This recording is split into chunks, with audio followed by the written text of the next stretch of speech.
You know, you look back on things and you think, when she was born, did we have any idea of how that would all evolve? And you think, you know, what a gift.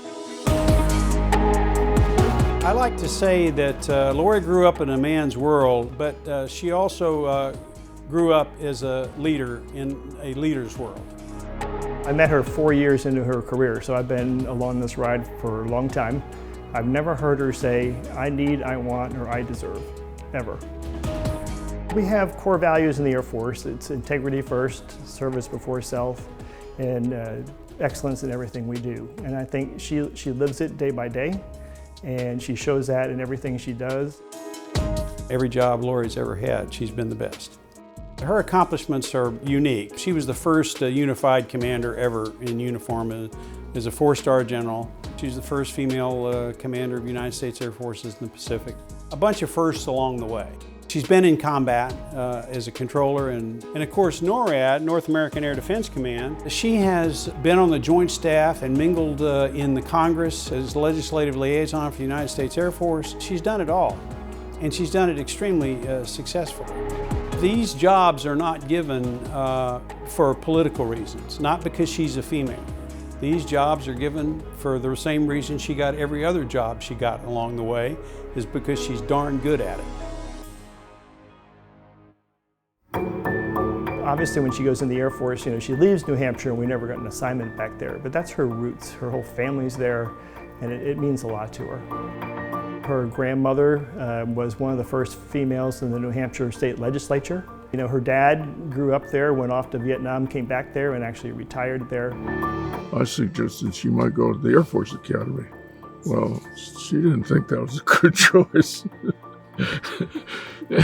And so we went to UNH, you know, it was home and all that. And she was there, I think, a year or so. And she asked, you know, what would we think about her going into the ROTC program? So that started it. It was an activity, a mindset that she was familiar with, I'm sure, and she liked it. Please give a warm welcome to General Lori J. Robinson.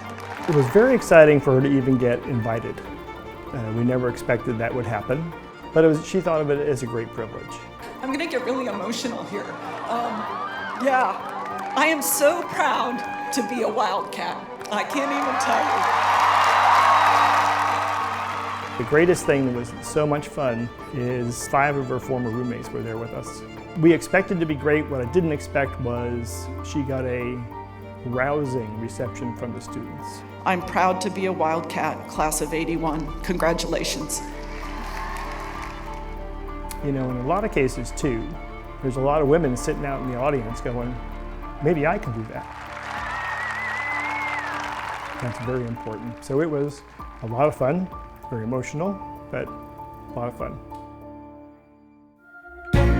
Well, the Pettee Medal is obviously the highest award, but there's many awards that the University of New Hampshire gets from Lori Robinson just roaming the landscape. Her example, her being a part of that University of New Hampshire culture, being a graduate, being exposed to the global audience that she has seen all over the world. This is the kind of exposure that I think is a credit to any institution who has someone like Lori. No one could be prouder.